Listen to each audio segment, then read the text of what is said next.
You're listening to the Good Food CFO podcast, where we focus on financial strategies for building a profitable food business. I'm your host, Sarah Delavan.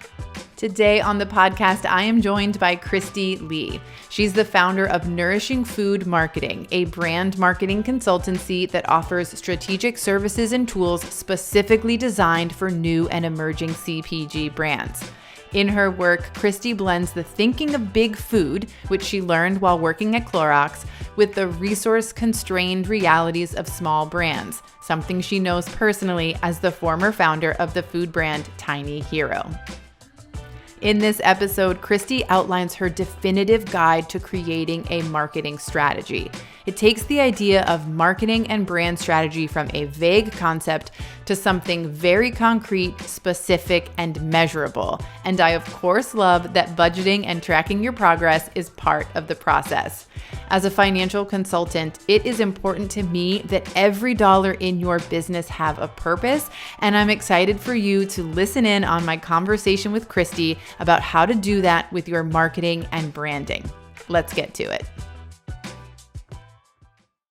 So, Christie, I am so excited to have you here today. You have created the definitive guide to creating a marketing strategy for CPG brands, and I was reading through it last week, and I love it so much because I think it takes the idea of marketing and brand strategy from sort of a vague concept for a lot of people to something very concrete, specific, and measurable. And for me, what I, of course, love about it is that budgeting and tracking your progress are a part of the process. You build it in and you make sure that it's there, it's present. And I absolutely love that. So I'm super excited to bring this information to the podcast audience and talk about, because I don't think a lot of people talk about this, how marketing and branding really does connect to the financials of your business, right? So first of all, welcome and thank you for being here.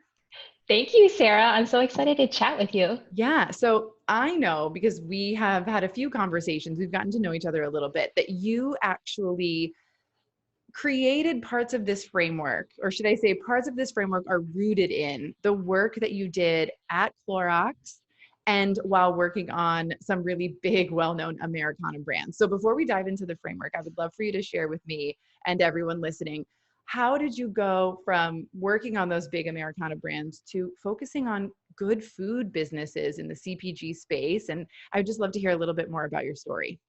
Yeah, for sure. While I was at Clorox, I worked on some really big food brands like Kingsford Charcoal and Hidden Valley Ranch, and really well-loved brands. And I learned so much during that process. And a lot of that, is definitely present in this guide to creating a marketing strategy.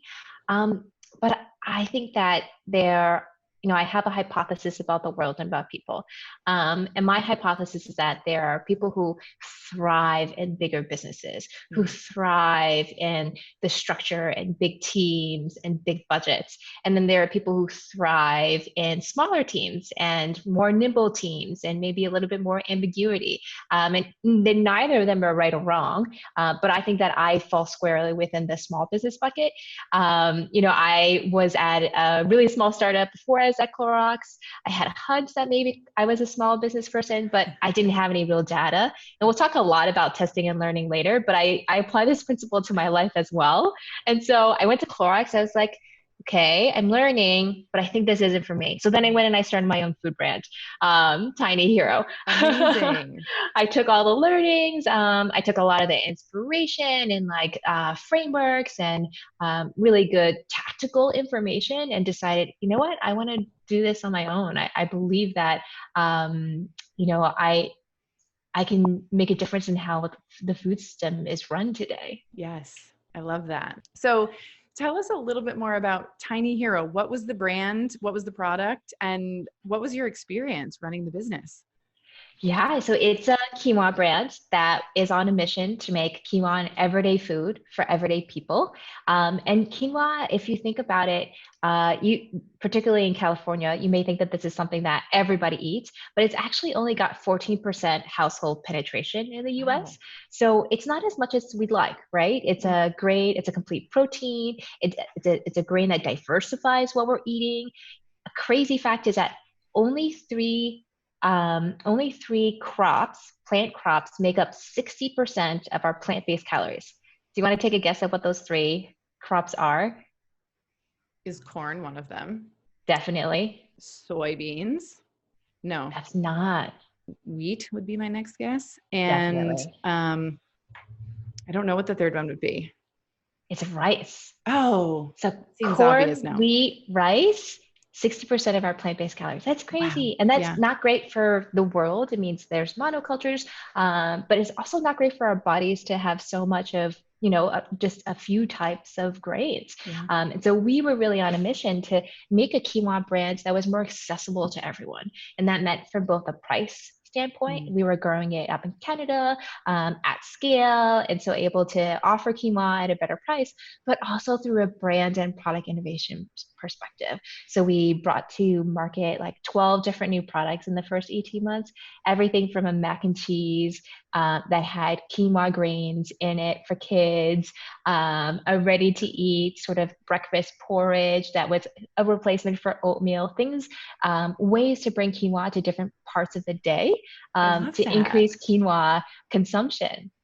And so I grew the business, like did everything from the very beginning, started from a logo, built a brand, a website, the packaging, the product innovation pipeline, everything. Um, and just had such a blast doing it, Yeah. Sarah. I think that's when I was like, okay, I'm a small business person. That's just it. Amazing. So can you share a little bit with us what the exit looks like? How did that go for you?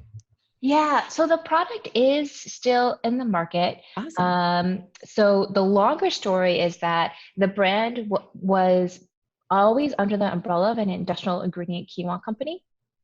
And so they invested in the retail side of the business that I helped to head up. And then after 2 years, we had hit lots of really good metrics.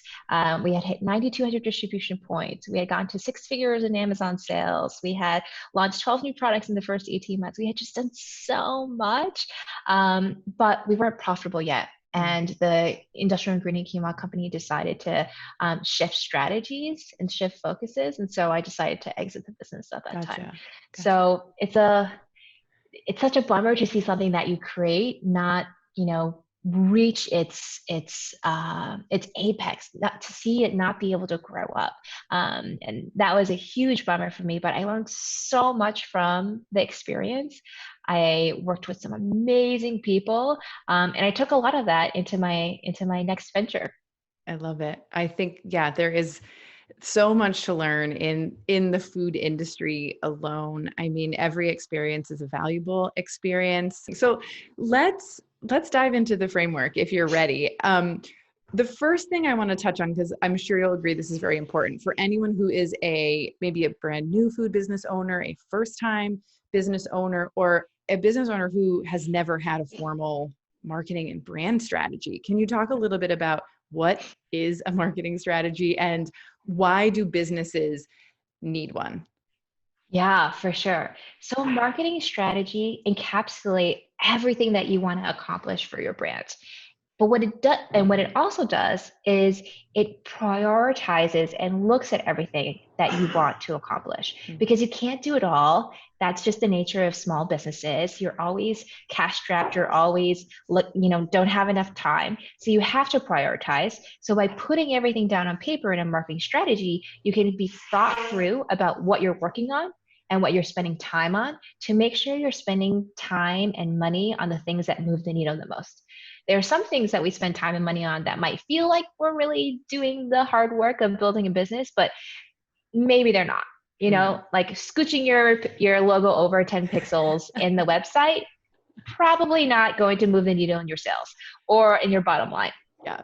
But investigating and building relationships with influencers might, if you're at a part in your business, at a stage in your business where you really need to drive awareness. And so your marketing strategy really lays everything out so that you can, instead of just doing everything that sort of lands in your inbox and that your friends and family tell you should be doing and seeing what sticks, you're being really thought through about how you spend your time, how you spend your money, and to build your business. Amazing. So how many, I mean, I imagine, as food business owners, there are so many objectives that you want to achieve, right? So you can be, I'm sure you're thinking about the immediate things and then the long-term down the road things. And it's important to have a vision, right? And to kind of know where you want to be long-term. But when you're thinking about your marketing strategy and you're thinking about prioritizing, how many business objectives do you think is realistic for a business to have? Yeah, and the answer to that question is based on your resources, right? If you have a really big team and a big budget, then you can handle more objectives. And what I would say is that for small brands that might have a team of 5 people or less, then you probably can handle like 3 to 6 business objectives a year. It's a lot to make a business objective happen because you don't want to have business objectives that don't move the needle. You want them to be something that you aspire to, that you reach towards. So it shouldn't be something that you can accomplish tomorrow. It should be something that takes you, 6 months, 12 months to do. What are some examples? Let's say we're talking to a smaller size business right now with, not a ton of resources, but they have an objective to grow their business, let's say, right?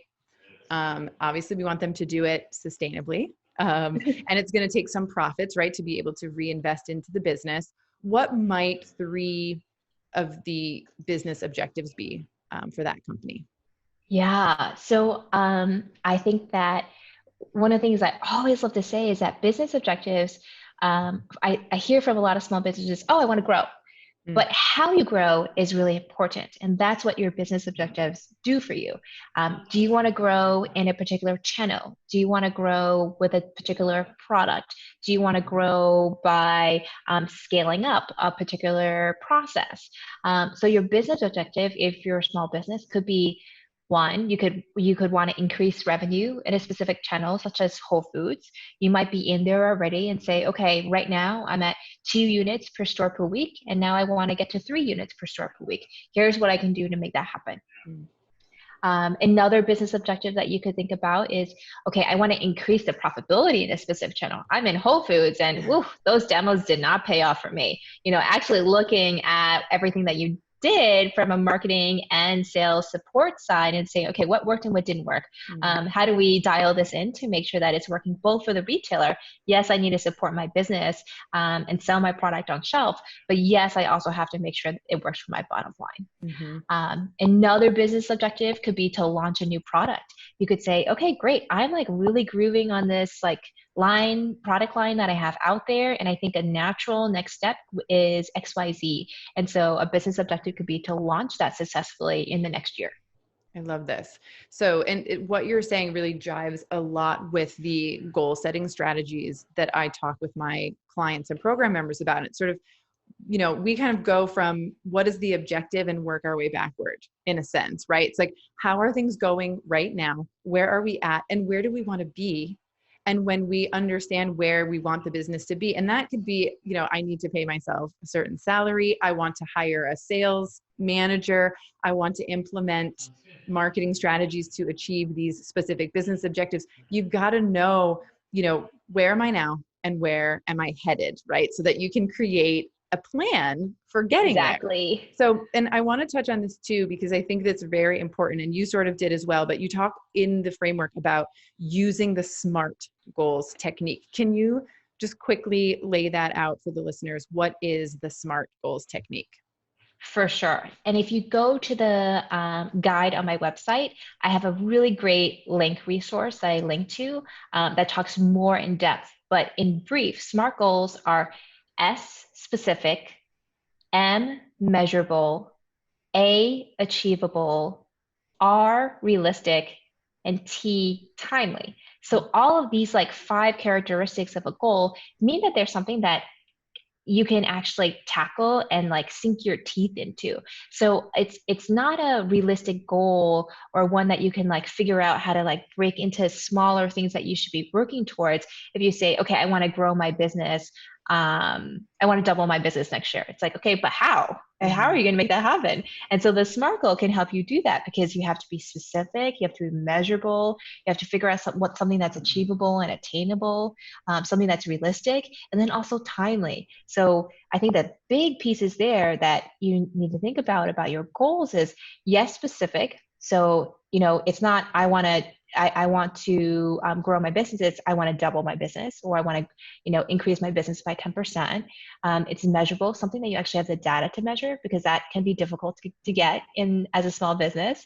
And I think the last piece that's really important is timely. It has to be something that you say, I have to do it in this particular time frame, because if you don't give yourself a time frame, sometimes it's easy to not make progress towards goals. And so all these things are sort of the structure that help make a goal really achievable for you as a business owner.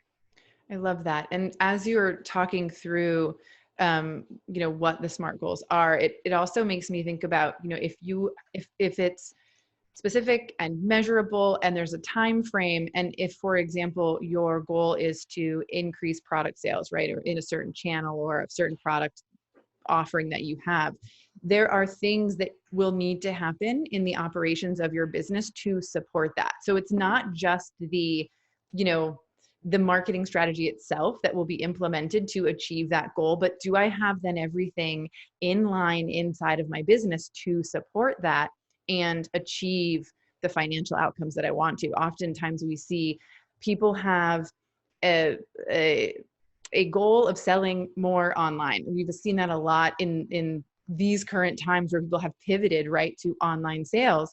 And multiple times I've seen just spectacular sales ROI with Facebook ads and other sort of online promotions, but they happen so suddenly, and there's not a lot of time to prepare and think through, how is a $20,000 increase in my online sales going to affect my operations and my team? So I think another added benefit of the SMART goals technique is being able to take that and say, okay, in this time frame, if we hit this goal, are we setting ourselves up for success operationally? So I love it from all the different angles. I think it's wonderful.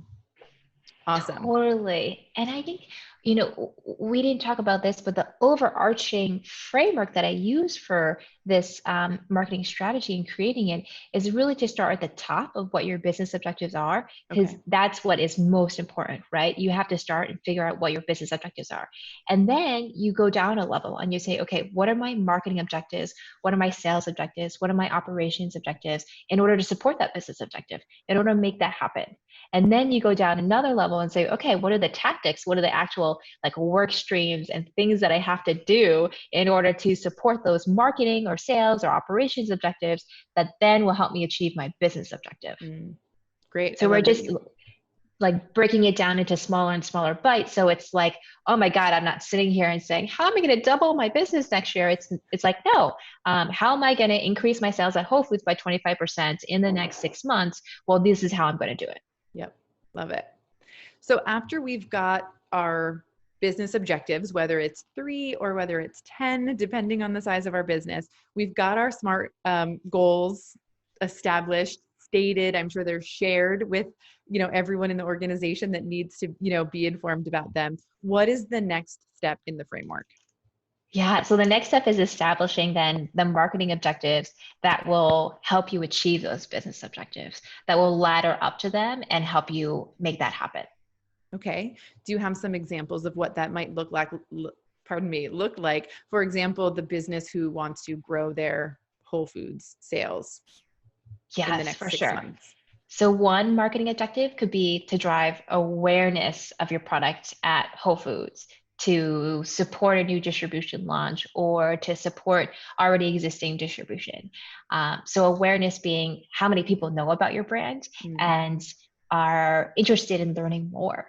And then another marketing objective could be to drive trial of a product at a particular retailer. So that's someone actually like reaching out and buying your product and bringing it into their home and giving it a try.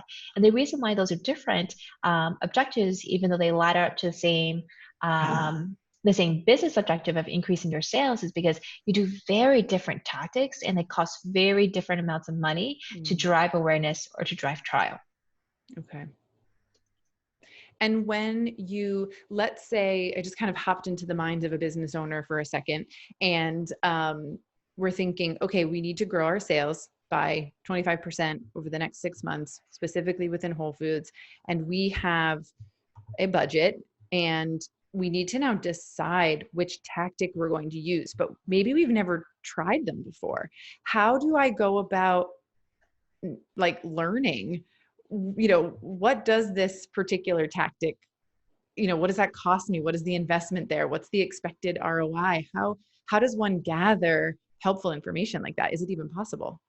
Yeah, totally. I think you have to do your due diligence to gather that information. A big way to do that is to ask around. There are some amazing communities of food founders that are out there that can help say, oh, demos at XYZ retailer, not great. Or this sampling partner, really fabulous. Their demo folks really read your materials so that they can share your story. Getting some in-network references for whatever you're thinking about is important. The other way to think about this is I think about marketing as a big like roulette table. You want to make small bets, learn from them, figure out what works for your brand because it's different for every brand, and then double down. And then put more money against it, put more resources against it. And so I'm not saying put down bets on every number. I'm saying make a few calculated bets, maybe 3, learn from them, and then decide, okay, what are the metrics that they need to hit? How can I compare these tactics to each other to make sure that I'm assessing whether or not they're good investments or not? And then for the ones that are working for me, continue scaling those up. And for the ones that aren't working for me, Jenna. I love that. I think so my mind is sort of hopping to a couple different places, but I recently had a conversation with a food business owner who, asked the question, do I have money in the budget to do some conferences? Some, trade shows are all virtual now, which is sort of a pro because the cost, of entry is much lower. But it looks and feels very different. But the question was, do I have money in the budget? How much do you think that we can spend? And it's like, my response to her was, yes, you've got the money in the budget, but that's not enough information just to know that you've got money and to, I love that you're saying, you've got to have an objective. What are the objectives? Then finding, in this case, the trade shows that are the right fit for you and what your business objectives are. And you may not know exactly what the outcomes of that investment are, but if it's calculated and you are going in there informed, and then you're measuring your success afterward, then that's a valuable experience, I feel like. Yeah, and I think that going through the exercise of creating your marketing strategy and thinking through your marketing objectives can help you decide, because trade shows are expensive, is this a good spend for me? So if you already have lots of distribution in market and it's not performing well, then trade shows aren't a good spend for you, right? Because you want to dedicate your time and resources to making sure that your products perform well in store and they don't get discoed. But if you need to increase your distribution because you're only in like 1 or 2 independent retailers, then a trade show makes a lot of sense for you. So really nailing down your marketing objectives can help you figure out if marketing tactics, ladder up to those objectives that then ladder up to your business objectives.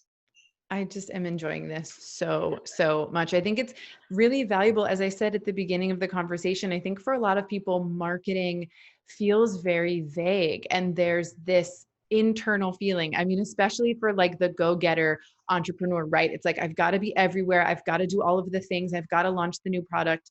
And this is really talking to business owners and saying, we know you want to do everything, but narrow it down, really get focused, and you can have a big impact on your business when you do, and you think through the steps of the framework. Even like already, I feel like, gosh, they're going to have such great success after, and we haven't even gone through the whole framework yet. I love it. So, okay, so you've got your marketing objectives and you talked a little bit about tactics. Is there anything else you want to cover in this step of the framework before we move on to step 3?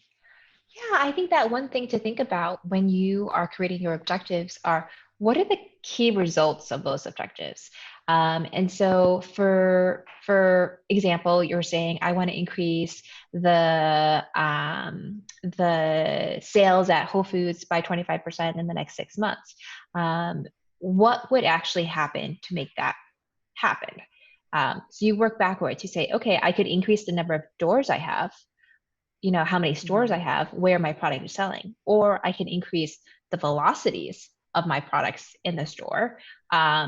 And so both of those ways are a way that you can get to your marketing objectives. So actually putting deciding and writing down, this is the thing I'm going to go after, can help you really figure out how you dedicate your times. So it's not enough to have an objective.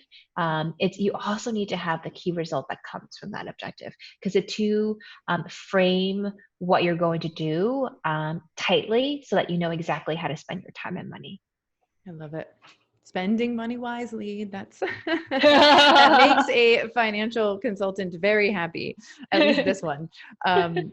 Amazing. So now you've got your marketing objectives and you've identified the tactics. And again, I think it comes back to, how much money do you have to spend? What are the options? What's the right fit for your business? And then I think committing to those, because going back to what you said before, the testing and evaluating, that's part of it.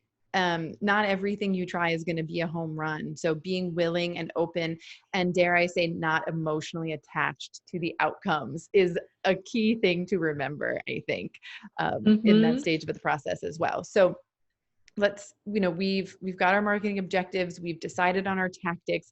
Now, how do we know if this is, obviously in the case of growing our sales, we know we can track our sales over time, but I'm sure that it's not that easy for every business objective that someone, might have and might be trying to achieve. So how do you recommend that business owners track their progress, the success of their marketing strategy?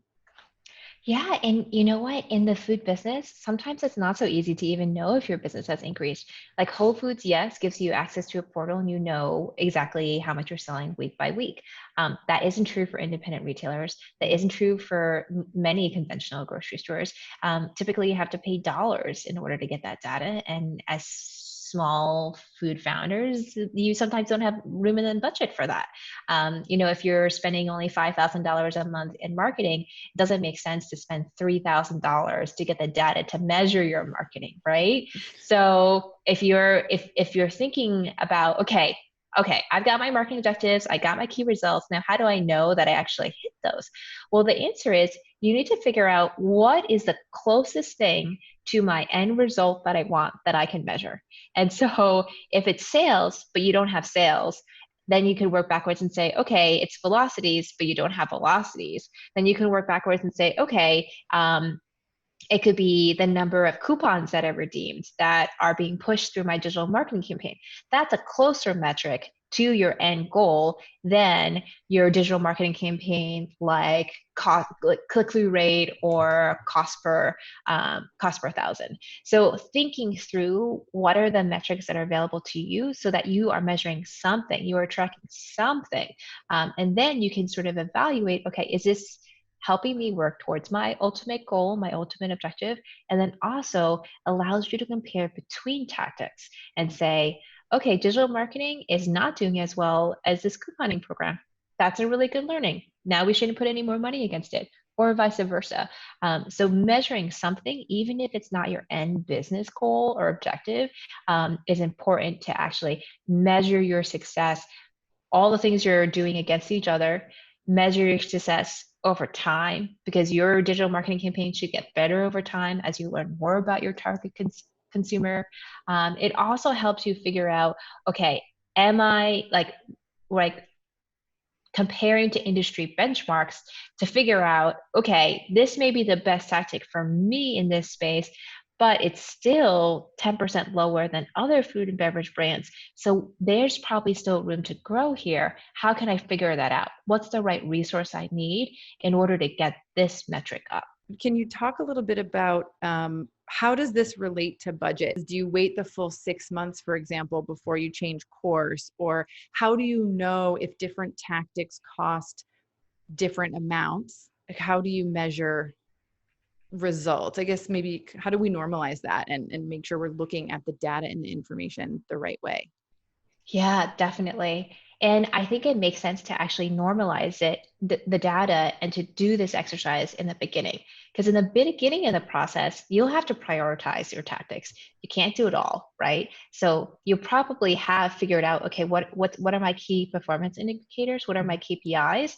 And then say, okay, based on this KPI, of these three tactics, these first two are doing the best for me. And how do you know that they're doing the best for you? You have to normalize them, and figure out, okay, what's the closest objective that I can measure? And then how well does this tactic deliver that objective to me? And there are two things to think about. One is how effective a tactic is, so how well they meet your objective, and one is how efficient a tactic is, how cost effective they are. And these two ideas, effectiveness and efficiency, work together to give you a cost per outcome. So for example, let's say you want to move product on shelf and you want to drive trial. That's your marketing objective. Your marketing objective is to drive trial of sales at Whole Foods, with the overarching business objective of increasing your sales by 25% in the next 6 months. Then your tactics could be anything from digital marketing to couponing. There are many coupon providers. You can work with retailers for their coupons. You can use an app like Ibotta. You can work with your own coupon processing house. So there are lots of different ways, and they all have different costs, right? And so there's lots of different ways you can drive trial. So you have to figure out, okay, what's my cost per coupon distributed, or what's my cost per coupon redeemed, depending on what data you have available to you. And then you can look at all the different tactics together and say, okay, now I can look at this at the same way, because looking at cost per thousand for digital advertising is not helpful when you're looking at like cost per, redemption at Ibotta, which is different than the cost per clip at Inmar. They're not the same. You're not looking at apples to apples. So I don't know if they make it purposely complicated or that's just how their business models are set up, but you have to do work as a business owner and say, okay, this is what I know, this is the cost they gave me. I can make some assumptions about some things, maybe like the percent of people that are going to redeem my coupon once they clip it, a percent of people who are going to go in store once they see my digital ad. And then you can say, okay, here's my cost per conversion. And then you can compare the tactics and say, okay, this makes sense, that makes sense, and that doesn't make sense. Love that. And then you can from there decide, do we put more dollars and more energy into something that is working for us and getting results, or do we move on to that next tactic in the list that didn't make the first cut, but we think it's valuable to give it a shot and see what our outcomes are. Are you generally checking in with this data on a monthly basis, on a weekly basis? I'd love just a little framework on that. Because, for example, overall business information, some of my clients check in with their numbers weekly, and some check in on their numbers monthly. And it just depends on where they're at and their business model and all of that. I assume it's the same, that it's going to kind of depend on your business, but I'd love to hear what you think. Yeah, so I think it depends on what channel you're in, actually. So I check in on monthly in like brick and mortar retailer data, because if I see an ad, it may take me a week to go in store, and maybe I don't buy it the first time I go in store, maybe I buy it 3 weeks later. And so there's a delay for brick and mortar. But if you're selling on e-com, like DTC, Amazon, any of that, it's immediate. So then you can be looking at your data weekly and making decisions on it. But for brick and mortar, you really can't make a change one week and then in your marketing plan and then see that play out in the results the next week. It just doesn't work that way. So unfortunately, you do have to commit to longer timeframes for brick and mortar to test and learn. Yeah. I love that point too, because like taking it back to the budget, it's like when you're talking about what tactics are we going to choose, that's another element, right? You've got sort of more short-term tactics or ones with a quicker return for you, and then some that are much more long-term, and definitely taking that into account. And I think your financial situation, how long do we have? How much money do we Hmm. have? How long can we wait to see the ROI? That will play a part in your decision. So I love that you just mentioned that the turnaround, for example, is going to be very different for the channel. Such an important point. Yeah, and I think tactics, and one other point I want to make, Sarah, is that tactics you typically have to invest in for a while to see if it works for you, particularly like anything online, like Facebook and Google are these like data and machine learning algorithms, and you have to give them time to do their mojo, right? Hmm. So you can't try something for a month and say, oh, that didn't work for me. Something like that, you probably have to try for 3 months to see if it works for you. Make some adjustments and see if that it gets better, it gets more optimized. And the other thought is when you're assessing, did this tactic work well for me? And looking backwards, looking at the past 3 months.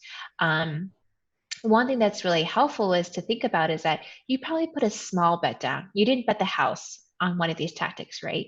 And the performance of every tactic, thinking about efficiency and effectiveness, has a bell curve, just like all things in life.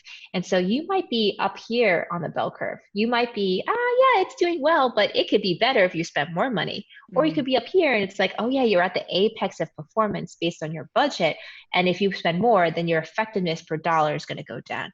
So right. you have to test where you are on that bell curve as you're doing your marketing tactics. So you could learn after 3 months, this tactic is working well for me. But what you haven't learned is how well can this tactic work for me? And so you have to sort of see where you are on your bell curve because it's, I think, much more it moves the needle more for your business to spend more dollars on things that are working well rather than testing lots of different tactics and figuring out if they work. If something's working for you, double down on it and figure out how to make it work harder for you.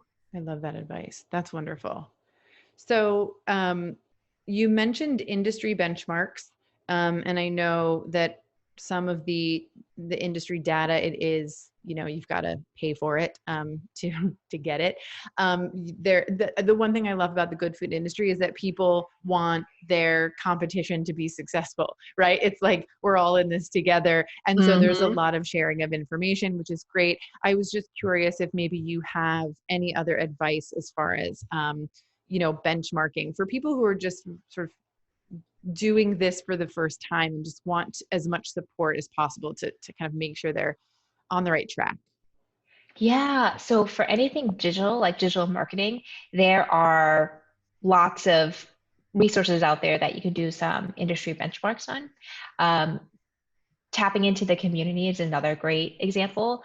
I'll just give a few benchmarks here in case that's helpful. That'd be great. Um, if you want to get a coupon into someone's hand, um, that will take you between $1 or two. So no matter where you are, who you're working with, if you want to get a coupon into someone's hand, it takes you between $1 or two. If you're thinking about doing digital marketing ad spend, you need to have a minimum budget to meet the thresholds of Google and Facebook to be optimized well. So I believe the number is you have to have 50 interactions or engagements or goals achieved for your campaign every week. So depending on what your campaign is, who you're targeting, et cetera, you can sort of extrapolate up from that. Like, oh, it cost me, the goal of my campaign was to have folks click on this particular link, and that cost me $1. So then my budget every week has to be at least $50. Otherwise, I shouldn't spend money on it. Or it could be, oh, my campaign, my goal is to have them actually download a coupon. That cost me actually $5. So then I have to have a $250 budget every week. Otherwise, I just shouldn't do it. Right. So it kind of gives you some thinking, like, because both Google and Facebook allow you to go in and see how much, they give you estimates of how much something should cost. So then you can sort of like work backwards and say, okay, can I afford this? So great. I think I'm not sure if I said this yet, but for those business owners who think I've got to be doing it, I've got to be showing up, it's either sort of I'm making air quotes for those people who can't see me, the totally free marketing strategy, which is still not free because it takes your time to post to Instagram and build relationships and do that effectively, right? Like we think we need to be doing all the things, but my biggest lesson personally, like my takeaway from this is that not every tactic is going to be right for you. It's just like with anything, there is no one size fits all solution. So I think your framework is so helpful. It's like, what are your objectives for your business? And like you said, sort of drilling down from there all the way down to what are the tactics and matching the tactic up with your budget.